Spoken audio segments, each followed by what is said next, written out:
brotherly love once you and Dave get on the track, and here's what he said. None at all. In the garage, we work side by side. Here at the track, we work side by side. But when we get out on the track, it's every man for himself. I would never wreck him, and he would never wreck me. We just race really good. We have a good time together out there, right? But I wouldn't let him win if I was winning because he needed points, and he wouldn't do the same for me. Because that's not racing to us. We go out there and we go for it. Just a young rookie. Father and brother have helped him out considerably, and he is learning the rudiments of TQ midget racing in great style. Now, there's the race order. Dave McKnight in first, brother Steve is second, Jim Muncie third, Bob Crawford fourth, Bruce Jones fifth, and Vince Cristiano is next. He's in sixth position. And we have 13 cars out of 22 still running. It's been a tough day on machinery, Diz. It certainly has, Bill. All those cars run on that methanol fuel, which, as the racer says, it gives them a bigger bang for their buck. And those 820cc engines are really humming. Well, these two brothers are really demonstrating what Steve McKnight just said. There is no brotherly love between them at the moment, as Steve tries every trick to get by his brother on this last lap. There's the white flag.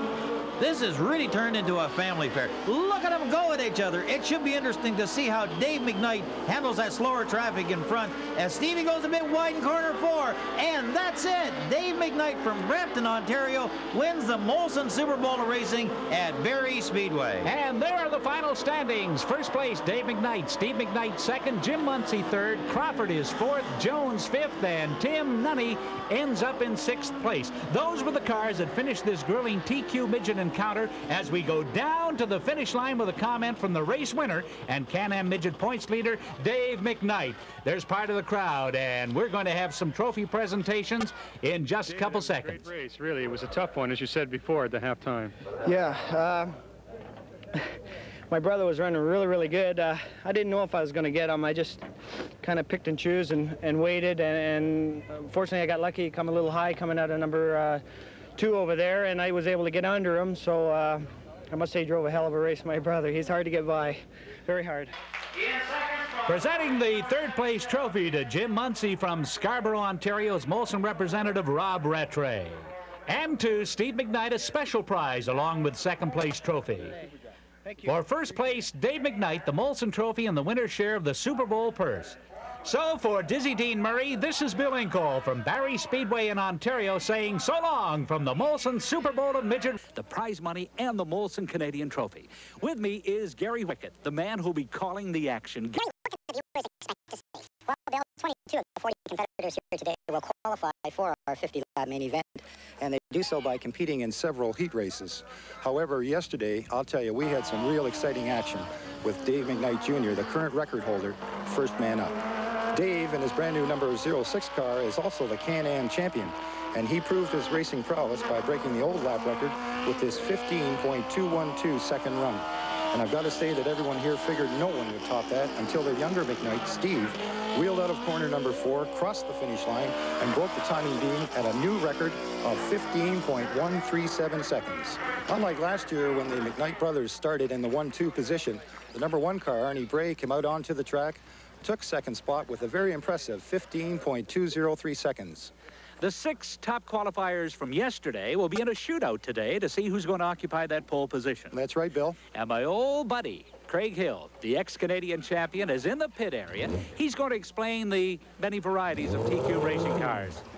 Well, Bill, actually, there's 3 very distinct designs here today. If you take my car, it's called a traditional upright. This is much the same as they run in USAC and midget races throughout the United States, both on dirt and pavement.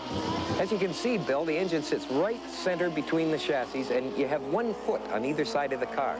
And when you sit in the car, you sit in a very upright position like this. Now let's have a look at Kenny Graham's car, Bill. This is what's called a roadster design. As you can see, the engine lays right out to the left, which gives it a big advantage in the corners because all the weight's down over here on the inside wheels. Has independent suspension on the front, and the driver, he sits in a very different position than what I sit in my car. He lays down in this car, just like a Formula car, and it just makes it a much more comfortable car to drive on pavement. Now let's look at John Lockhart's car here, Bill. It's very different. As you can see on the front suspension here, is also independent, but he combines the round nose like mine, the round tail where the tank is, but the engine is off to the left and sticking out in the side. So he has the advantage of the weight down low on the inside. Three very distinct designs of cars. But you know what? When the green flag goes down, it's all up to the driver.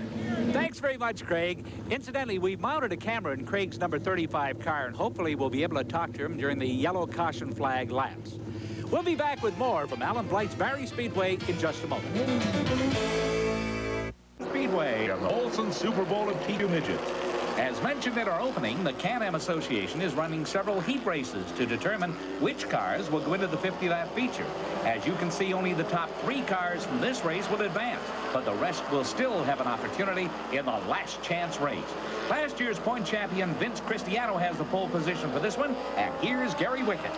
Thanks, Bill. Right beside Cristiano's black number 2 is John Pennell in the number 81 TQ, and Pennell doesn't waste any time at all going around Cristiano using the upper groove. Quite a contrast in car design between these two as they come out of turn. Oh, Pennell just shut the door on Cristiano and chopped him off going into corner number 4. That gives the number 10, Ken Karpovich, a chance to edge up on the second place man, with Pennell firmly in the lead and number 31, Wayne Turnbull, in 4th place. That is a very unusual design for a TQ Midget. It looks more like a formula-style body. I have to agree with you on that, Bill, and I tell you, he is almost laying down on his back driving that car. Totally different design. Looks like a Formula 1 car. Very low, very sleek, with the wing on it. These drivers are fairly well spread out now, and I suppose the idea is to hold your position so that you can be assured of a starting spot in the feature. I had a chance to talk to number 2 Vince Cristiano, who has a new car, about the problems he was having with his sliding around. For some reason, with the rain we've been having, I think there's no rubber down. And so it's just a matter of running at it and getting the rubber down in the groove in it, and then go back out occasionally and try it and see just how hard you can get into it. You know, if you can't get into it, or if you can't get into it coming out of the corners with your foot buried, you might as well just pack it in. That's the name of the game. Get off it, get on it, and never take your foot out till you hit the, you know, you come up to the wall, you know, and then your car should just be straight going. But if you got to feather it, then you're not running as good as you should. Well, there's somebody who's not running as good as he should. It's number 24, John Lockhart from Burlington, Ontario. Yeah, it looks like he is having some handling problems this afternoon, Bill. There's the green flag, and this heat race is underway again with number 81, John Pennell, still in front. And, of course, he's followed by Cristiano, Karpovich, Wayne Turnbull, and Rich Watkins as they dice it down into turn number 3, coming out of 4 down the front chute. Pennell in the lead in that sleek-looking number 81 car, followed by the number 2 car, Cristiano, right on his rear end. And, of course, Vince, a veteran driver. He is from Tonawanda, New York. He knows what racing's all about. He's been in excess of 20 years racing, I believe it is. He can handle the car. He knows this Barrie Speedway track. There's number 31, Wayne Turnbull from Paris, Ontario. He's the man on the hot seat right now. He's 4th with only the top 3 eligible to go to the feature. And, Bill, I just don't think he's got enough power to get up into the top group to have any effect at all on this race. Had the opportunity to drive that number 31 car in practice a couple of days ago, and boy, it's something. Feel the power behind you, but I just don't think he's got it today, Bill. There's number 24 again, John Lockhart, facing the wrong direction, but I don't think they'll yellow flag this race. It's the last lap. Yep, it's official. Number 81, John Pennell from Depew, New York, is the winner, with Vince Cristiano and number 10, Ken Karpovich, all advancing to the features race. In an earlier heat today, we had a great battle between 2 Canadians, number 83, Danny Bound from Stouffville, Ontario, and number 35, Craig Hill from Oakville, Ontario, as they both started on the front row. That's right, Bill, and Bound caught Hill not looking and went around him right off the bat the hard way on the outside groove with the number 9X, Tim Adams, in 3rd, and number 07, Wade Litt, in 4th place. And there's number 07, Tim Adams, going for 3rd. You may want to check these speeds. You're looking at about 100 miles per hour plus on the straightaways, and going wide coming out of turn number 4. That's number 83, Bound, giving the 35 car, Hill, a chance to sneak up on the inside as they dice it down the back straightaway. Hill taking it lead going into turn number 3. He seems to be able to gain on the front straightaway, and Bound closes in on him going into the corners. White flag is out. We got 1 lap to go. 35 Hill in the lead. 2nd place, 83 Bound. 07 Wade Litt trying to make a move on the 83 car. And there's your winner, number 35, Craig Hill. That means that number 35, Craig Hill, whose car number matches the number of years he's been racing, along with 07 Wade Litt and 9X Tim Adams, advance to the feature. Coming up next is a very special race reserved for the top 6 qualifiers from yesterday's qualification session. It's called a shootout, and the winner of this one starts at the front in the pole position for the 50-lap feature race. And just to confuse you a little bit more, Bill, but also make it more exciting, the organizers of the shootout have inverted the starting order so that the fastest qualifier, Steve McKnight, is outside last row of the grid, and the slowest of these 6 qualifiers, the number 2X car, Bart Nash from Arlington, Virginia, is at the top on pole. Okay, we are under green for this final. There's our first mishap. It's Mike Ozite from New Jersey, who gets out of shape and will have to restart from the back of this grid. And of course, there's the man that would badly like to have the pole honors. It's Steve McKnight from Mississauga, Ontario, who broke the existing Barrie lap record. Okay, green flag is dropped. Your leader, the number 2X car, that's Bart Nash from Arlington, Virginia. Second place, the number 98 car, Dick Peterman from Boyerstown, Pennsylvania. And in the back of the pack, number 1, Arnie Bray, your second fastest qualifier from yesterday's time trials, firmly in 3rd place position, trying to take dead aim at the leaders up ahead of him. Nice and tight in that turn, I'll say that. They are, and you can take a look at the top 3. These are a different type of race car, a little bit shorter than our Can-Am TQ midgets. They don't have the wing on them.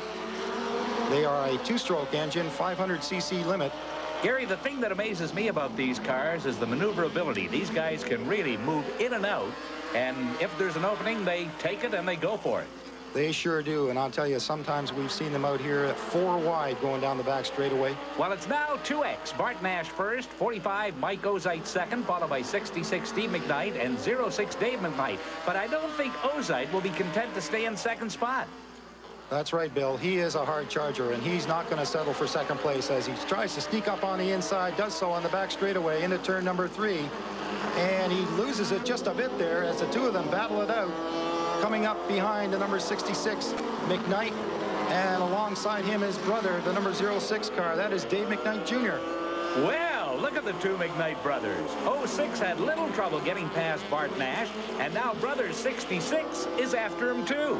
Yeah, he just powered on by him as we are on the last lap. Ozite is in first, second place Steve McKnight, third place 66 Dave McKnight Jr. Down the back straightaway. McKnight trying to close in on the outside. He goes high. Last lap coming up to the checker flag, and there's your winner, number 45, Ozite. Second place going to the number 06 car, Dave McKnight Jr., followed in 3rd place by the number 66 car, Steve McKnight. And that means Ozite will start in the front row of the feature race. That is an enviable position. Here's his reaction to winning and starting up front. Starting on the poles is helpful. We don't have to go through all the traffic that everybody else has to go through, but it should be fine with the adjustments we're thinking of making. Well, Mike Ozite will have one more race to go before the feature in order to make those car adjustments, and that event is the last chance race. As you can see, Bill, some of the competitors in this 3/4 midget class require a push start to get them going, as they have no onboard starter motor and no clutch.